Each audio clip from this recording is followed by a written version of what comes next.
All right, check out the new ride. I'm sure no one is surprised at this, but I no longer have the Honda Pilot. The TrailSport, believe it or not, I actually had two. So I had a 2023 and a 2024, both in diffused sky blue, and I loved that platform. It was fun. I loved lifting it. I loved taking it off-road. I loved how aggressive it looked, but I've always wanted an MDX Type S. I actually had some experience with the car before it was even released. Back in 2021, when we had our NS Expo up in Portland, Acura sent up a variety of cars, and one of the cars they sent was a pre-production MDX Type S. And I remember looking at it and just being in awe of how cool it looked, the stitching, the seats. You know, obviously we didn't even know at the time it had air suspension. Like, all this stuff was so neat, and a first for Acura in a lot of ways. Obviously, I have the TLX Type S, I know the engine, I know the platform. Putting that in an SUV makes it a little bit more fun. The Pilot was extremely utilitarian, and surprisingly, it had some things on it that I found really useful, but didn't realize it at the time until I got this. So I've actually had this now for a little while, maybe a month or so.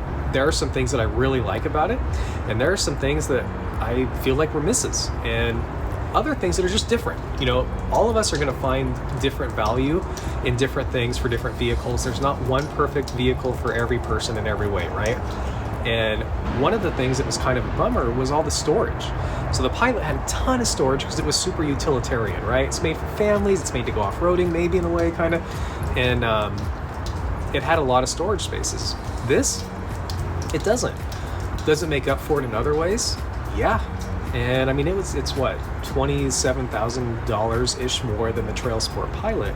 So it should make up for it in a lot of ways. And I can say I'm not let down. Like, it's really fun. It's a really fun ride. It drives very well. It doesn't drive like an SUV. I mean, it feels super sporty. It's one of those cars that really does a lot of things very, very well. So I wanted to go through a couple aspects with you guys and show you what the livability is like. So just taking a look at the exterior, it's a pretty snazzy looking ride.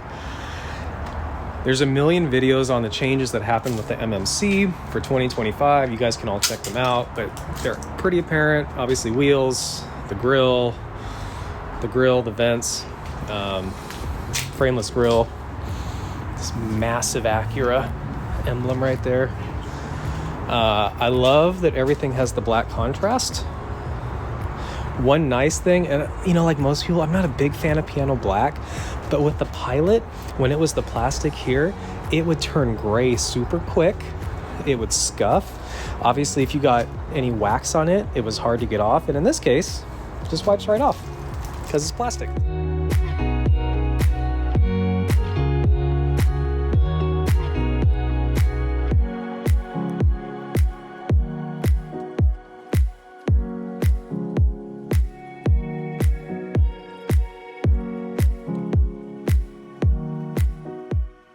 Alright, taking a look at the inside, obviously there were some updates for 2025 with the seats, as well as massaging intensity. And I will say that black wasn't my first choice, but I think that it went well with the red exterior. Obviously it's the only color choice for the Performance Red Pearl. For the revision, the stitching stayed the same, which is beautiful. Obviously Type S embossed headrest, and then adding the Alcantara on the sides of this thing is beautiful. It was interesting looking at the blue azurite as well as the orchid interior because it accents the black much better, and you can see it kind of get lost in here, just like black wheels get lost in a wheel well, but it feels great to the touch. Something else about these things too is like the leather is so good. It's so thick, it's so high quality. I love it. Inside wise, there were some changes here. Obviously, you still have the 12 volt here. You open this thing up and you have two USB-Cs, one for CarPlay and one for charging, but nothing else in here. Pre-2025, there was a 12 volt here as well as in the back. So coming from the Pilot, the doors were multi-tiered. You also had storage here in this cubby, and there's nothing here. Some of the updates, like the Bang & Olufsen sound system, I don't really care about sound in the car, but it's really good and it's really clear. I love how loud you can get this thing and it's still really crisp. But all the touch points are really nice. Obviously real wood here. taking a look at the back, as you can see, everything doesn't fit super well, but it fits as well as it can for what I have. Pilot OEM seat covers do fit. So one thing I was going to note here, it's really nice having heated seats in the back, and I know the Elite trim on the Pilot has that, as well as the middle seat. That was the biggest problem with the dogs, was I needed the bench seat. I tried to modify stuff that work here for them, but it just didn't always fit. And having this now, they are a lot more comfortable in the back seat because the back end is always where the gear goes. So you have two USB-Cs here, and if you're really good at your Acura knowledge, you'll know that the 2025 MMC does not come with an AC outlet. Mine does. I'll do a video separately on how and why I have that and how I got it to work. The leather back here, same stitch pattern. It's really nice. Obviously, the seats lean back, they recline a little bit, and then we can pull this, and we have our armrest for the center console there, which is nice. Looking in the back, this is the only spot outside of the very front that has a USB-A, but it's nice to have something back there. Also, you have a 12 volt here. So you have a total of 3 12 volts, which is really nice because they come in handy for stuff when you're camping, as does this. And that was a priority of mine to get installed and functional because I use it pretty often when I go off-roading. The heated seats in the back, like I was saying, they're a nice touch because if you have the dogs back here and it's snowing or it's really cold and wet, their paws get cold. So having the heated seats is really nice for them when they're laying back here after they've been out exploring because their little feet don't freeze. Driving impressions of this thing. I was hoping to record some of this while I was driving so that you could actually hear the road noise and what it's actually keeping out.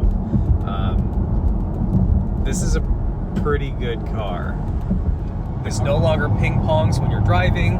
Obviously, it can see different vehicles around you. If you want to change lanes, you can see next to the lane keep assist green button there. If you press and hold the blinker, it'll let you know if it's safe to do it, and it's not, because it says that there's someone in the lane next to us, which is going to prevent it.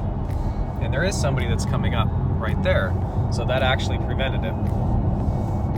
The head-up display is great. It's big, you can see plenty.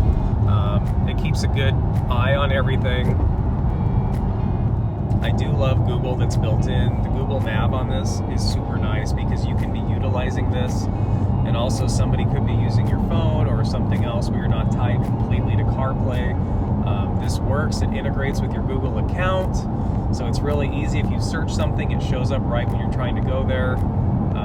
Also, utilizing, hey Google, what's the temperature like today? In Vancouver today, expect a high of 58 and a low of 43. It's extremely fast, extremely responsive, which is really nice. So putting this into sport mode,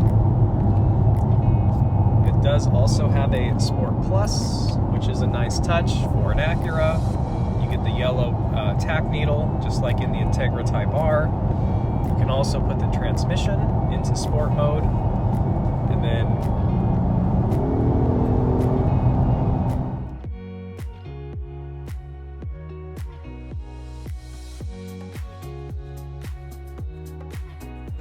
so obviously one of the best parts about the car is the massaging seats. So you actually have all of these options here: wave, soothing, shiatsu, step, all the way down to this rejuvenation and zen. What's really nice about these is it actually works for your lumbar and pelvic movement down here. So when you're on a long road trip, it oscillates back and forth. It's a big help. I've already used it quite a bit. And the intensity is good. So a trick that actually my friend at the dealer showed me was, if you're adjusting your seat, go to the lumbar and move it out as far as you can towards your back, and that'll just make the intensity that much more. It's a nice touch. So obviously we have the surround view camera all the way around. We can switch the views. In this case, because the screen is so much bigger, this is a wide enough area to actually see what you're looking at while retaining your surround view.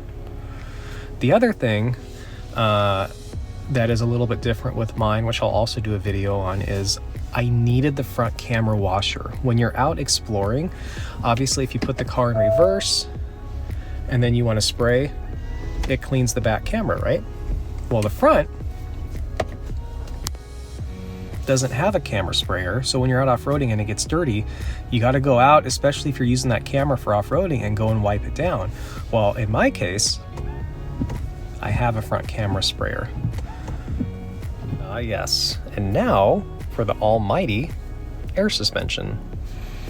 So one of the cool things with this is you can have a parked height on auto, where basically it'll use the height of the current dynamic mode, and you can do low, high, or auto. So I have it on auto because typically the height I have set for some reason with whatever I'm driving.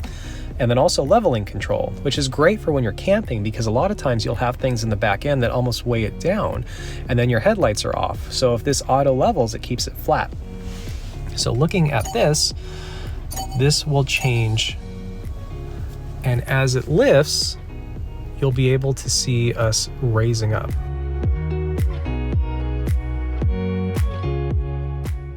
So right now we're at our full lifted height. And then if we want to go into sport mode, this will put us down at the lowest setting. So it's fun because I've learned that you can be in max height mode up to 20 miles an hour. From 20 to 45, it's in the second highest setting. And then above 45, it hunkers down, because at that point you're traveling. It is high. So you can see how lifted it is right now. I mean, there is the most ground clearance of any Honda or Acura from the factory right now. It's a ton, and it's really nice to take this thing off-roading. Coming to the back, the kick works really well. Space back here is pretty similar to the Pilot, so if you've been in one, you know it's almost the same. It is a lower headline, so there's not as much room up here. A little more sleek, and obviously the battery is in here, so it takes up some room there. So again, all those little cubbies that you had on the Pilot, you don't have on here, which, I mean, it is a bummer. You know, you always want more space. Back here is exactly the same. Instead of the tools being in there for changing a tire, they're in here.